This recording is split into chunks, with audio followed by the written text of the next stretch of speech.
Blaco pulsation dampeners should be used on every type of positive displacement pump, depending upon the application.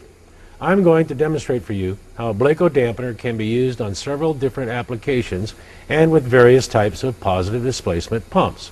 This first demonstration is comprised of a half-inch air-operated double diaphragm pump fitted with a Blaco pulsation dampener with the adjustable air control on the pump discharge. On the inlet side is a Blaco inlet stabilizer fitted with the J air control. There are three keys to pulsation dampening. They are size, location, and charge.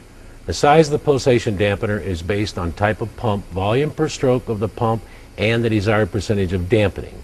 Location should be as close to the pump discharge as possible within 10 pipe diameters. The dampener should not be mounted on any branches or any type of risers. You want it as close to the fluid flow as possible. The third key component is the air charge. An overcharged dampener will not be effective. The air charge internally should be a few pounds less than the pump discharge pressure. Remember, compressed air or clean, dry nitrogen can be used to charge the dampener, but never use oxygen. On installation, the dampener can be installed horizontally or upside down as pressure is equal in all directions. Vertical is the preference, especially with a slurry or a solids-laden product. For this test, I am going to overcharge the dampener, which turns it off. When I turn the pump on, you'll see the pipe shaking, vibrating, and a pulsing flow. This flow comes from the pump by itself without the dampener. Pipe vibrating, pulsating flow that is foaming and splashing the product. Now I'm releasing the air that's inside the dampener, and I'll begin to tune it in. And when I bring it in within a few pounds lower than the discharge pressure, you see the pipe lays flat, nice smooth laminar flow, no splashing or shaking. By eliminating the pulsating flow, the pulsation dampener protects system piping from fatigue, protects gauges, enhances meter performance, protects transducers, switches, protects filter media, filter bags, and any other inline instrumentation. Whereas the discharge pulsation dampener protects the system components and piping, the inlet stabilizer protects the pump, its components, and the inlet piping or hose. In this demonstration, we have a small suction lift application. As the pump strokes, the inlet ball valves open and close, creating a water hammer effect, much like a quick closing valve. So as the pump strokes, the acceleration head is created towards the pump.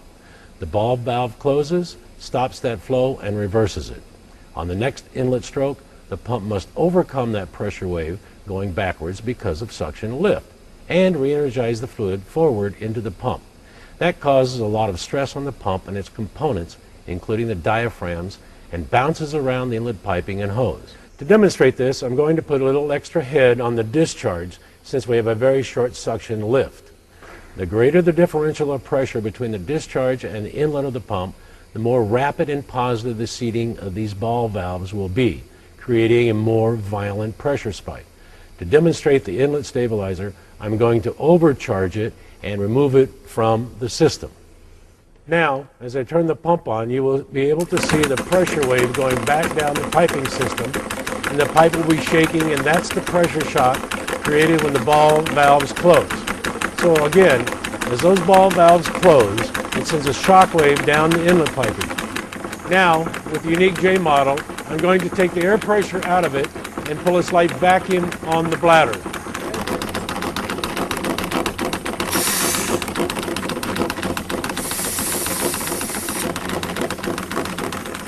By pulling a slight vacuum, we created a small reservoir for the water hammer shock wave to go up into, absorb it, and a nice accumulator for the pump to draw liquid from.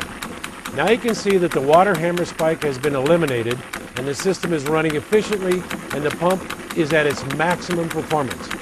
If we had a positive inlet pressure in the pump, instead of pulling a vacuum in the stabilizer, we would put a positive pressure in it.